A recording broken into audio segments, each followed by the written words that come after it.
The new ship will look as similar as possible to the original Titanic.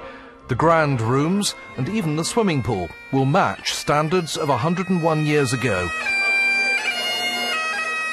In Southampton this morning, the plans were unveiled at a grand breakfast. But the man behind the project, an Australian mining billionaire, had vanished from his own launch event. He was on screen and not in person. In previous interviews, he's shown that he has plenty of cash and plenty of clichés to make his idea work. Titanic 2 will sail from China to Southampton, from Southampton to New York. It'll link 3 continents together on things that we all as human beings on this planet hold sacred. That's our families and love. And everyone's got a Romeo and Juliet story. One of the crew members on Titanic was Walter Fredericks. We took his great-great-grandson to this morning's event. The question is, can we build Titanic?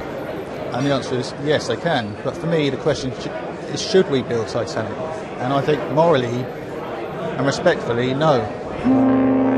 The only current liner running between Southampton and New York is Queen Mary 2. Its owners are not impressed with the Titanic plan. We've always been very mindful and very respectful of such a tragic event. So from our perspective, we don't think building a replica or a 2 is appropriate. Construction will start in China this year. The maiden voyage from China to Southampton and then New York will be in 2016. Well, our transport correspondent Paul Clifton is with me now. Paul, safety standards have changed an awful lot over the last 100 years. How similar to the original will this new ship be? So will it be a modern ship shaped like the Titanic or a genuine replica? A bit of both, I think, Tom. Titanic was only 1/3 of the size of today's modern ships. We'd think of it really as tiny. This one will be 4 metres wider than the original. It will have an extra deck to accommodate enough lifeboats.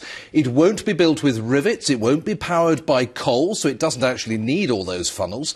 It will have modern engines. It will have air conditioning and stabilisers for rough weather. Is there a risk, perhaps, of it being more like a Walt Disney caricature than a real Titanic? After all, Disney has 2 cruise ships of its own. I asked the designer. It will be like the original Titanic. It is nothing to do with Disney or other branches like that, but it will be an original Titanic.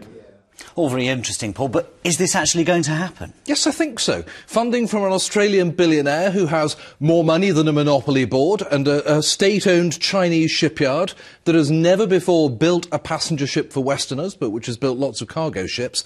Some people will have questions about taste, but it clearly has commercial potential. 40,000 people have asked about joining the maiden voyage. Imagine the crowds on the day it arrives in Southampton. As an Australian spin doctor said to me this morning, it is a great story.